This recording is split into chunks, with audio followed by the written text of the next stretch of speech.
Butch Hartman is a cartoon creator that has been with Nickelodeon for over 15 years and has created a couple of cartoons for them, those being The Fairly Oddparents, Danny Phantom, and Tough Puppy. Now, even though I've only seen 2/3 of his shows, I have a lot of respect for the guy. He still seems to be trying with his animation, and he's great at communicating with his fans through his social media and cool YouTube channel. However, his work seems to have gotten a lot simpler and safer over the years. The Fairly Oddparents recently dropped the expansiveness and mystery of its world, and Butch's other shows went from cool and deep adventures to mainly comedies with simple characters. I'm not sure if Nickelodeon forced this mindset onto Hartman, or if this is just how he wants to make cartoons, but it's caused his work to become a lot more unappealing to me and to people who aren't children. I know that is the target audience these shows are aimed at, but I can still get a kick out of Fairly Oddparents episodes that aired over a decade ago today, but I can't say the same about the episodes that aired last week. Your thoughts on the material Butch Hartman has produced during the past couple years is probably what will determine your opinion on his newest show, Bunsen is a Beast. Bunsen is a Beast centers around a little beast named Bunsen, whose body can change into any shape or size, and his optimistic human pal Mikey. The duo are challenged by Amanda, a bratty girl who puberty has not been kind to. Her goal is to drive Bunsen out of town, but Bunsen and Mikey always find a way to stop her. Outside of these character dynamics, there isn't much more to the show's premise. There isn't any mystery or intentional subtext behind the show. It's just a silly cat and mouse story in the vein of the classics of animation. It's also really similar to The Fairly Oddparents, but I think even the show knows that. But even if the setup is simple, I believe that the show can still be good. As long as you have strong characters and interactions, your show can be both simple and enjoyable. So let's begin by looking at the characters that Bunsen is a Beast offers. The title character Bunsen is a living plot device whose unpredictable abilities usually kick off the plot. He is by far the show's most memorable character, with his cute design and unique, if not slightly annoying voice. His character doesn't bring a lot of interesting ideas or concepts to the table, but he has other character traits than just being weird, like being a good friend, and actually being sort of rational sometimes. I thought that he might just be a standard dumb as rocks character along the lines of Cosmo or Dudley, but I was pleasantly surprised to see him be a little different.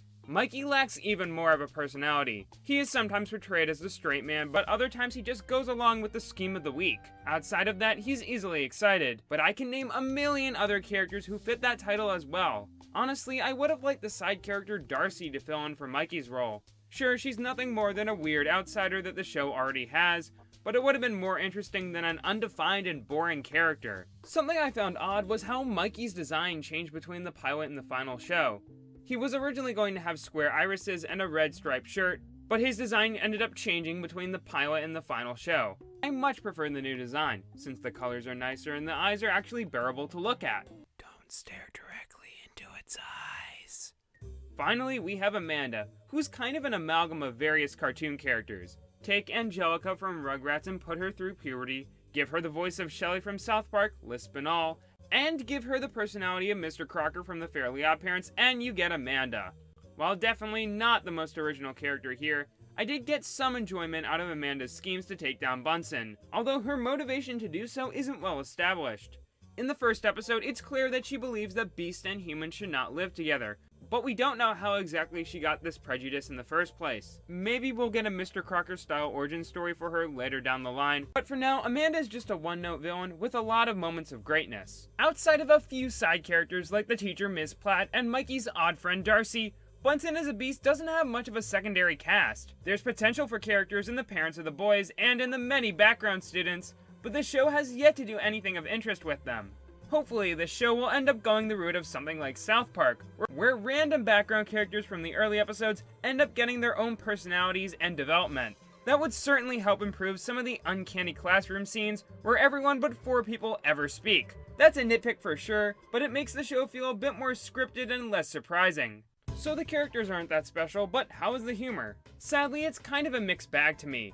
A lot of the jokes are either repeated to the point of annoyance, are weird non sequiturs, or just have the characters screaming because screaming is funny! Speaking of screaming, a lot of the voice acting is a little painful due to how the actors scream half of their lines. Mikey's voice actor is the greatest offender in this regard, since he almost always sounds like he's trying to blow my brains out. Excuse me, Mr. Beast, sir? I'm your biggest fan! Could you sign my... anything? Occasionally, the show can surprise me and really make me laugh, but those jokes are kind of hard to come by.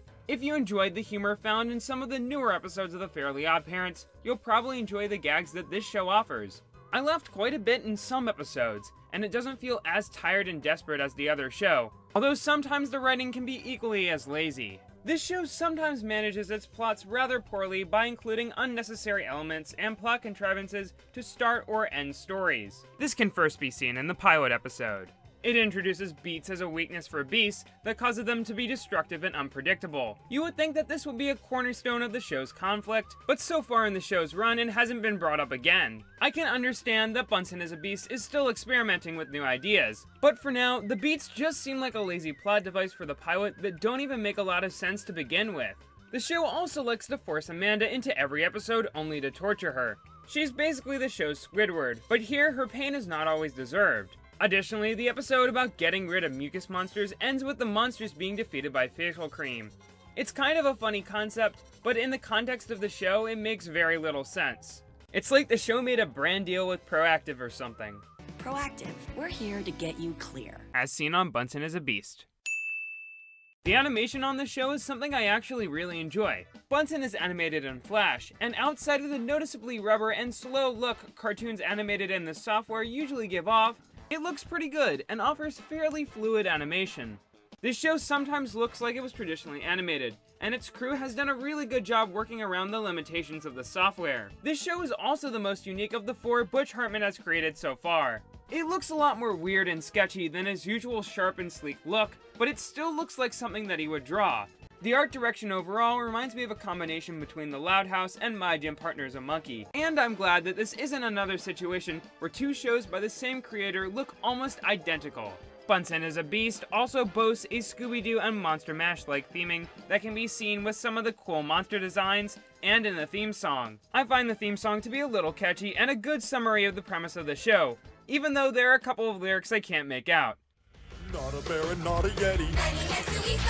Holy heck, that's just confetti! It's a little wordy, but it's about on par with some of the other themes Butch Hartman has created for his shows. Although I must mention that the instrumental of the theme is played over and over again throughout the episodes, and it gets really annoying after watching a few in a row.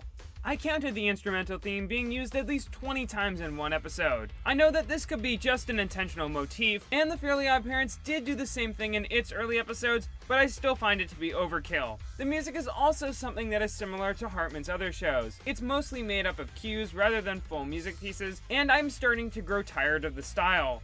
Yes, I know that all of the shows share the same composer, but it's beginning to seem a little lazy, especially when I notice tracks from the Fairly Oddparents being reused here. Each episode also ends with some kid shouting, "Bunsen is a beast! Thanks, show! I would have forgotten what you were called without you." So with all that I previously said in mind, I would say that Bunsen is a Beast is kind of a good show. Even though the characters and premise are very simple and a bit lazy in some parts, the show looks very unique and can deliver some great jokes. It has a lot of potential, and while it hasn't quite taken enough risks to reach it yet, it is getting a bit better over time. Episodes like Tooth or Consequences, where Bunsen's teeth fall out at a rapid pace, and Amanda sabotages the Tooth Fairy's attempts to retrieve the teeth, were not perfect. But I was amused by quite a few of the jokes, and thought that the relationship between Bunsen and Mikey was a bit touching too. Right now, I would only recommend this to those who enjoy the newest episodes of the Fairly Oddparents, as it's very similar humor and writing-wise, although I think it's much better than that. If you were a fan of Butch Hartman's previous works, or are just interested in checking it out, I would proceed with a bit of caution or wait another month or so before diving in. As for me, I'll probably just keep watching occasionally, but I'm not planning on being a regular viewer. But if you just want a simple and crazy cartoon, then this show may just satisfy your cravings. I give Bunsen as a Beast a score of 7 out of 10. So I mentioned the Fairly Oddparents a lot in this review, and it just so happens that Bunsen as a Beast did a crossover with that show last week. I was going to talk about it in its own separate mini review, but I just didn't have enough time to get around to it. The episode, titled Beast of Friends, has Mikey and Bunsen meeting Timmy, Wanda, and Cosmo, who Bunsen is old friends with. Mikey gets carried away with making wishes while Crocker and Amanda team up to take down the creatures. This episode was very underwhelming. It didn't really follow a story and was just a string of gags. It also really missed out on not taking advantage of all the world and characters from both shows. The crossovers that the Fairly Oddparents did with Jimmy Neutron did do this, and it made those episodes really feel special, while Beast of Friends feels very simple and bare bones. There were some fine ideas, and the ending was actually decently executed, but even if you enjoy both shows, I would skip this. I still think that this is a little bit better than some of the newer Fairly Oddparents episodes, but that still isn't saying much. I would definitely not judge Bunsen as a Beast just on this one episode, as this is clearly something that Nickelodeon wanted, since Bunsen is only like 6 episodes in at the moment. I would recommend the recent short that Nickelodeon released online called The Fairly Odd Phantom, which is a quick crossover between all of Hartman's shows, both old and new. It's nothing groundbreaking, but I really enjoyed it, even if it does kind of seem like a test for a new Danny Phantom show sometimes. But if you enjoy some of Butch's other shows, I would stick around on this channel. Next month, I will be starting a new set of reviews revolving around Fairly Oddparents. You might even say that it's a trilogy of reviews. Until then, I'm Nictendo, and thank you for— wait a minute. At the end of my reviews, I remind my viewers that they are watching my channel, just like Bunsen does at the end of their episodes. I guess I'm not better than Bunsen as a Beast. I'm only a 7 out of 10.